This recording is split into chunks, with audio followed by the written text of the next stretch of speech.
एक दिन महात्मा बुद्ध से भिक्षु बैठे बात कर रहे थे कि संसार में सबसे बड़ा सुख क्या है।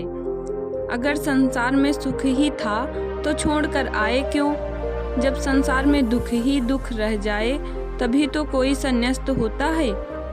जब यह समझ में आ जाए कि यहाँ कुछ भी नहीं है, खाली पानी के बबूले हैं, आकाश में बने इंद्रधनुष हैं, आकाश कुसुम है, यहाँ कुछ भी नहीं है, तभी तो कोई सन्यासी होता है। सन्यास का अर्थ ही है संसार व्यर्थ हो गया है। जानकर अनुभव से अपने ही साक्षात्कार से सन्यास का अर्थ ही है संसार व्यर्थ हो गया है। जानकर अनुभव से अपने ही साक्षात्कार से ये भिक्षु ऐसे ही भागकर चले आए होंगे। किसी की पत्नी मर गई होगी, सन्यासी हो गया, किसी का दिवाला निकल गया तो सन्यासी हो गया। अब तुम देखना बहुत से लोग सन्यासी होंगे, फिर कुछ और बचता भी नहीं। तब बुद्ध भगवान अचानक आ गए। पीछे खड़े होकर उन्होंने भिक्षुओं की बातें सुनी, चौंके, फिर कहा, भिक्षुओं, भिक्षु होकर भी यह सब क्या कह रहे हो। यह सारा संसार दुख में है, इसमें तुम बता रहे हो। कोई कह रहा है राज्य सुख, कोई कहता है काम सुख, दुख में है, इसमें तुम बता रहे हो। कोई कह रहा भोजन सुख, स्वाद सुख, यह सब तुम जो कह रहे हो, क्या कह रहे हो। यह सुनकर मुझे आश्चर्य होता है। अगर इस बात में सुख है तो तुम यहाँ आ क्यों गए। सुख भी आभास है। बुद्ध ने कहा, दुख सत्य है और सुख नहीं है, ऐसा नहीं, पर संसार में नहीं है। संसार का अर्थ ही है जहाँ सुख दिखाई पड़ता है और है नहीं, जहाँ आभास होता है, प्रतीत होती है, इशारे मिलते हैं कि है, लेकिन जैसे जैसे पास जाओ पता चलता है नहीं है।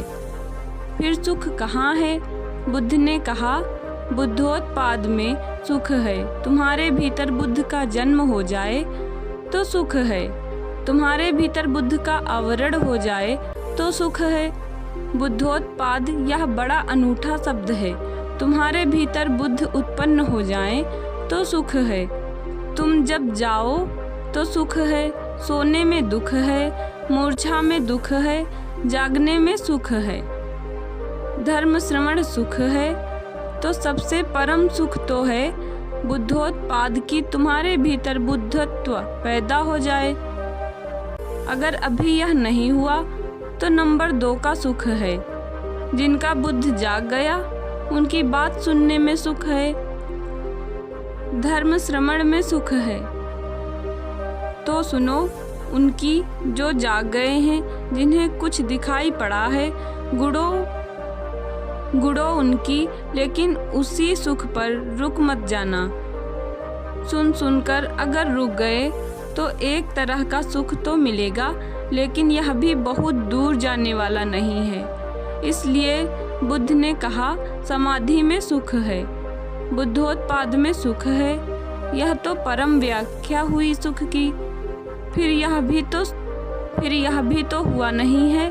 तो उनके वचन सुनो, उनके पास उठो बैठो, जिनके भीतर यह क्रांति घटी हुई है, जिनके भीतर यह सूरज निकला है, जिनका प्रभात हो गया है, जहाँ सूर्योदय हुआ है, उनके पास रमो, इसमें सुख है। मगर इसमें ही रुक मत जाना। ध्यान रखना कि जो उनको हुआ है वह तुम्हें भी करना है। उस करने के उपाय का नाम समाधि है। सुनो बुद्धों को और चेष्टा करो, सुनो बुद्धों की और चेष्टा करो। बुद्धों जैसे बनने की उस चेष्टा का नाम समाधि है। उस चेष्टा का फल है बुद्धोत्पाद। सुनो बुद्धों के वचन, फिर बुद्धों जैसे बनने की चेष्टा में लगन, ध्यान, समाधि, योग, और जिस दिन बन जाओ उस दिन परम सुख है। तो दोस्तों, महात्मा गौतम बुद्ध की यह कहानी अच्छी लगी हो तो वीडियो को लाइक करें, चैनल को सब्सक्राइब करें और मिलते हैं नेक्स्ट वीडियो में। जय हिंद, जय भारत।